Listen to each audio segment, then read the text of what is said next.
nakikita ng kaaway, nalulugod ka sa akin, na ulo ko ay langisan, at pati ng saro ko ay iyong pinaapaw.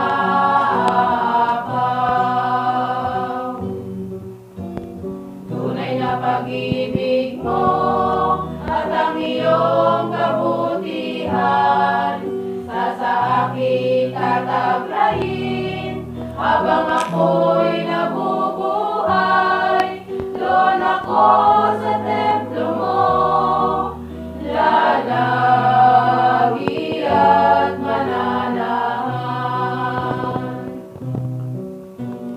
Kahit na hanggang iyo'y tumatahak sa karimlan, hindi ako matatakot, pagkat ika'y kaagapay. Ang tungkod mo at pamalo, ang gabay ko at sanggalang. Kahit na hanggang iyo'y tumatahak sa karimlan, hindi ako matatakot, pagkat ika'y kaagapay. Ang tungkod mo at pamalo, ang gabay ko at sanggalang. Ang gabay ko at sanggalang. Ang gabay ko at sanggalang.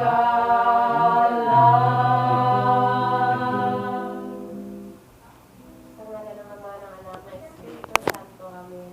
O Diyos, sa mga dakilang makapangyarihan, magandang hapon, Panginoon, sa iyong Birhen Maria, sa kabanal-banal ng Espiritu Santo, magandang hapon, Lord. Sa hapong ito, Panginoon, maraming salamat.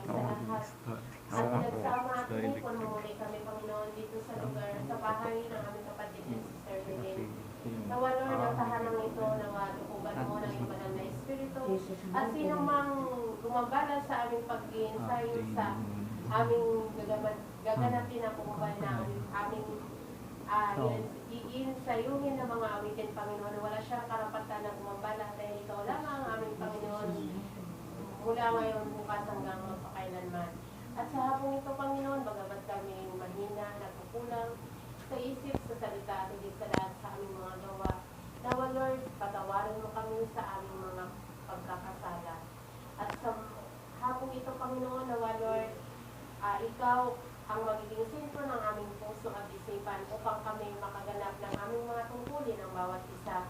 Lalo-lalo na, Lord, sa aming gitarista, si Brother Jerry, lahat kami na nandito, Panginoon, na may mga tungkulin bilang mga awit, Panginoon, nawa, Lord, pakalinawin mo ang aming isipan, higit sa lahat ang aming mga boses, Panginoon, at ang aming mga bara-bara sa aming mga lalamunan, nawa, Lord, hawin mo yan. Itinadalaman namin sa iyong bugtong na anak niya si Jesus na wala hanggang kaliwanagan.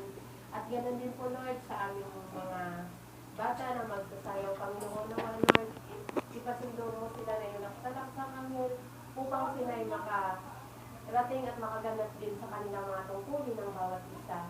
Ganun din, Lord, nawa sa hapong ito, simula sa umpisa hanggang sa matapos ang aming pag-iensayo ay ikaw ang manguna sa amin, Panginoon. Higit sa lahat ang mga awitin, Lord, ikaw lang ang nakakaalam para yan sa iyo, Lord. Nawa kami ay maiayos namin at mai-deliver at maiayos namin ang aming mga awitin.